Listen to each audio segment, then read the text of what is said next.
Hey everyone, and welcome back to a brand new explainer. Today, we are going on a really fascinating journey back in time.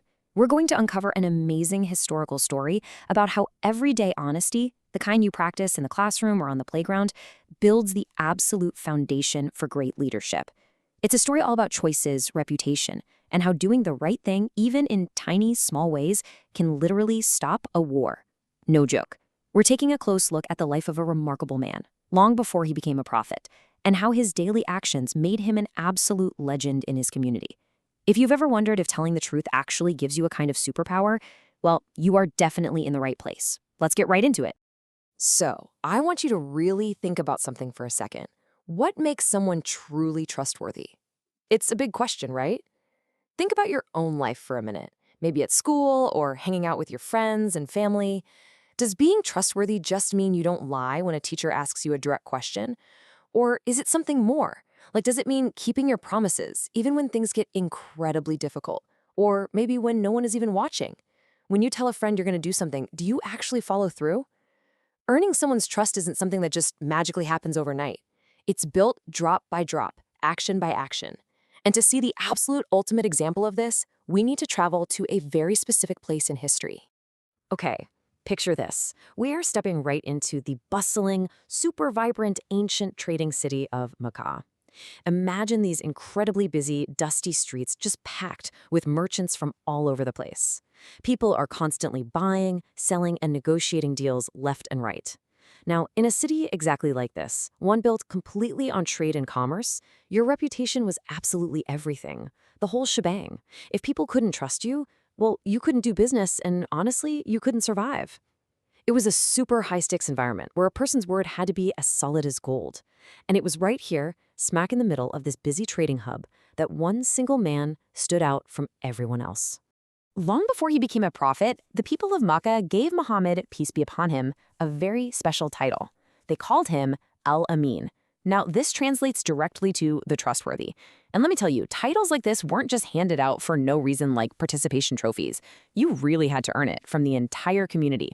Imagine your whole neighborhood, your entire school, and your whole city all agreeing on one nickname for you, and that nickname being the Trustworthy. Pretty amazing, right? But how exactly did he earn such a universally respected title from a city full of tough, no-nonsense merchants?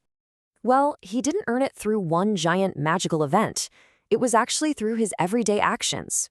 He simply never lied, he never cheated, he always kept his promises. Now, these might sound like simple things, but doing them perfectly, every single day, that is extraordinary. Because of these daily habits, everyone trusted him with their most precious belongings. It was like he was a walking, breathing bank vault. If a merchant had to leave the city and needed a totally safe place to stash his wealth, he gave it to Muhammad, peace be upon him, and he returned those valuables safely every single time. His integrity wasn't just some nice idea.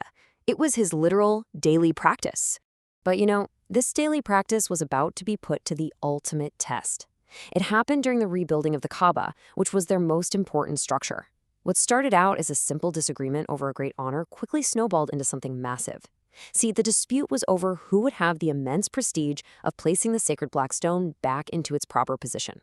Every single tribal leader wanted that honor for their own tribe. Nobody, and I mean nobody, was willing to back down. So suddenly, we're looking at a situation where a basic disagreement over a construction project is transforming into the threat of a highly dangerous tribal war. Swords were literally ready to be drawn. The tension in the city was at an absolute breaking point. The tribes were arguing fiercely over the stone, and a catastrophic conflict was literally just moments away. So, in a totally desperate move to avoid an all-out war, they made a critical agreement. They decided that the very next person to walk into the area would act as the judge, and whatever that person decided, they would all completely obey. Can you imagine the suspense there? They're all glued to the entrance, holding their breath, just waiting to see whose footsteps are going to appear. And then, Muhammad, peace be upon him, walks in. The moment they saw who it was, man, everything changed. The arrival of Al-Amin brought instant hope to everyone standing there. They didn't see a rival tribal leader, they saw the one man in the entire city of Makkah that every single person universally trusted. They knew without a shadow of a doubt that Al-Amin wasn't going to cheat them. They knew he'd be perfectly fair. The sheer relief they must have felt is just incredible. Because of his lifelong track record of never lying and never cheating, just his mere presence de-escalated a war.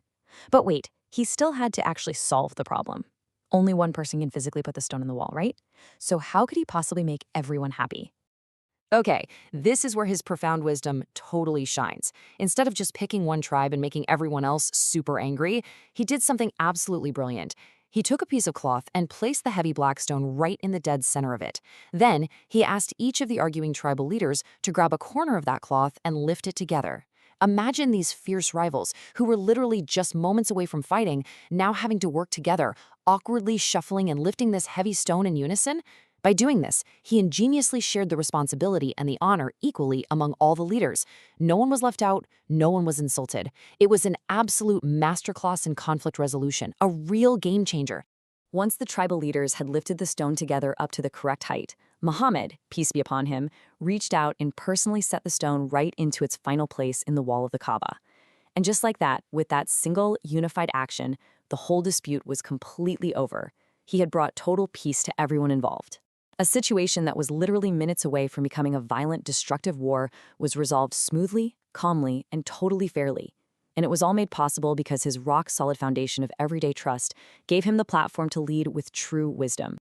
So, what does this all mean for us? What should you take away from this explainer today?